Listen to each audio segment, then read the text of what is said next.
खरी मजा आहे. हिशोब चुकता करण्याची वेळ आली आहे. होऊ द्या आता.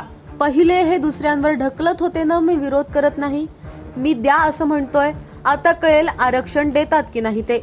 या शब्दात मराठा आरक्षणाचं नेतृत्व करणाऱ्या मनोज जरांगे पाटील यांनी मुख्यमंत्री देवेंद्र फडणवीस यांना इशारा दिलाय. मनोज जरांगे पाटील परभणी दौऱ्यावर आहेत. परभणी दौऱ्यात त्यांनी सूर्यवंशी कुटुंबियांची आणि मस्साजोगला जाऊन संतोष देशमुख यांच्या कुटुंबियांची सुद्धा सांत्वनपर भेट घेतली. कोणाचाही बाप येऊ द्यात, ते मॅटर मी दाबू देणार नाही.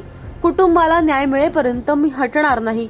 सरकारला एकमेकांना मोबाईलचे फोन केलेले तपासायला एवढे दिवस लागतात का, अशी विचारणाही या भेटीनंतर मनोज जरांगे पाटलांनी केली आहे.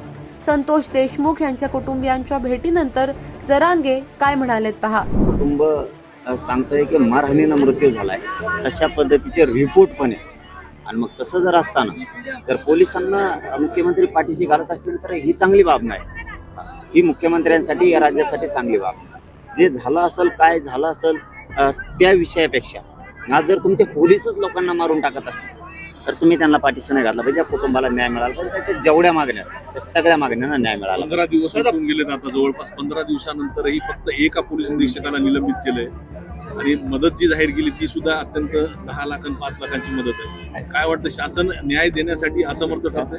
हे बघा, मुख्यमंत्र्यांनी ना सरळच तुम्ही जर पालकत्व स्वीकारलं तर तुम्हाला त्या कुटुंबाला न्याय द्यावा लागणार आहे. त्यांच्या सगळ्या मागण्या ती तुम्हाला मान्य करावं लागतील आणि आम्ही त्यांच्या मागण्या मान्य होईपर्यंत त्यांच्या सोबत आहे. कारण जर पोलीस माणसाला मारूनच टाकायला लागले तर ही तुमच्यासाठी सुद्धा मुख्यमंत्री म्हणून एक लाजिरवाणी गोष्ट.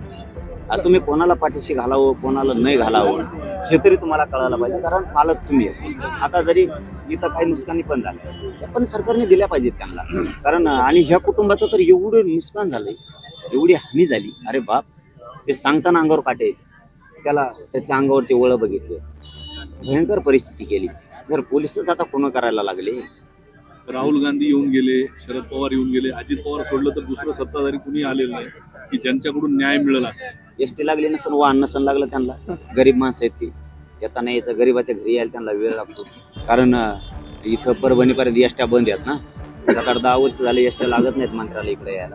कारण गरीबाची गरज नाही, गरीबाची फक्त मतदानापुरती गरज आहे, मधल्या काळात नाही.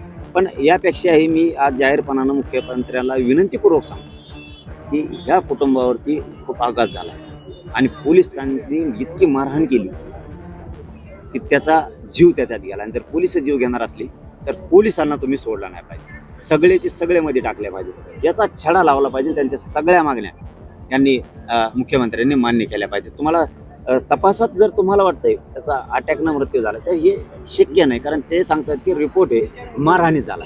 हे अवघड आहे मुख्यमंत्र्यांसाठी. मुख्यमंत्र्यांचे शब्द त्यांच्यासाठी घातक आहे.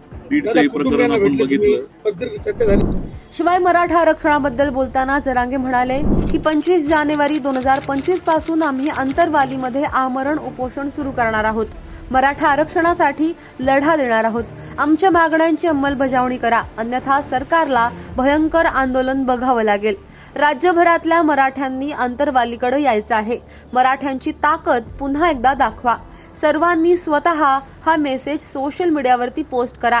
हे आंदोलन गरीब मराठ्यांनी हातात घ्यायचंय, असे आदेश मनोज जरांगे पाटील यांनी यावेळी बोलताना दिलेत.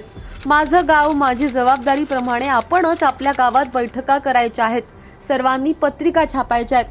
प्रत्येक घरात जाऊन आमंत्रण द्यायचंय. 25 जानेवारी 2025ला कोणीही लग्नाची तारीख धरू नये, अशी सूचना मनोज जरांगे पाटील यांनी केली आहे. तसंच मराठा आरक्षणाचा विषय मिटला की शेतमालाला भाव हे कसे देत नाहीत तेही बघतो आणि धनगर आणि मुस्लिम आरक्षण कसं मिळत नाही तेही पाहणार आहे, असं आव्हानही मनोज जरांगे पाटील यांनी यावेळी दिलंय. या साऱ्यावरती तुमचं म्हणणं काय?